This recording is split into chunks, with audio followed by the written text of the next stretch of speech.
তিন হাদিস মুখস্থ করছে সলফি, তিন হাদিস মুখস্থ করছে। হ্যাঁ, আমিন বলার হাদিস আর আমিন বলার হাদিস আর হাত উঠানে আর নামানোর হাদিস মুখস্থ করছে, আর আপনার নাভির উপরে বুকে হাত বাঁধার হাদিস, তিনটা হাদিস মুখস্থ করে সে হয়ে গেছে এখন আমিরুল মুমিনিন হাদিস। এখন সে হাদিস জানে, আবু হানিফা হাদিস জানেন।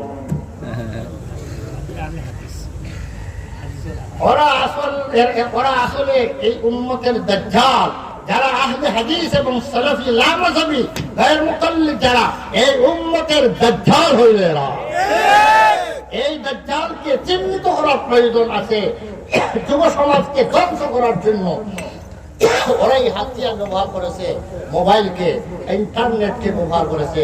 ইন্টারনেটের মধ্যে বিভিন্ন ধরনের দাজ্জালাইয়া ঢুকে, আর ঢুকিয়া ওই যুবক স্কুল কলেজে যে সমস্ত অবুঝ শিশুরা পড়ে, যারা কোরআন হাদিস সম্পর্কে কিছুই জানে না, তাদের সামনে হাদিসের ভান্ডার ছিল। এইটের ছাত্র, নাইনের ছাত্র কোরআন হাদিস বুঝেই না, আর সামনে হাদিস দিবে, হাদিস দিয়া তাকে নষ্ট করতে চায়। এর অর্থ কি?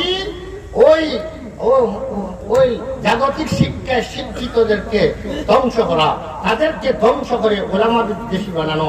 এই ভারতবর্ষের মধ্যে মুসলমানরা ইমামে আজম ইমামে আবু হানিফা রহমতুল্লাহ আলাইহি অনুসরণ করে থাকে, এবং সেই ভারতের মুসলমানকে ধ্বংস করার জন্য তারা টার্গেট করেছে, ভারতকে টার্গেট করেছে, এবং ভারতের মধ্যে সেই দাজ্জালরা জায়গায় জায়গায় বিস্তার লাভ করেছে।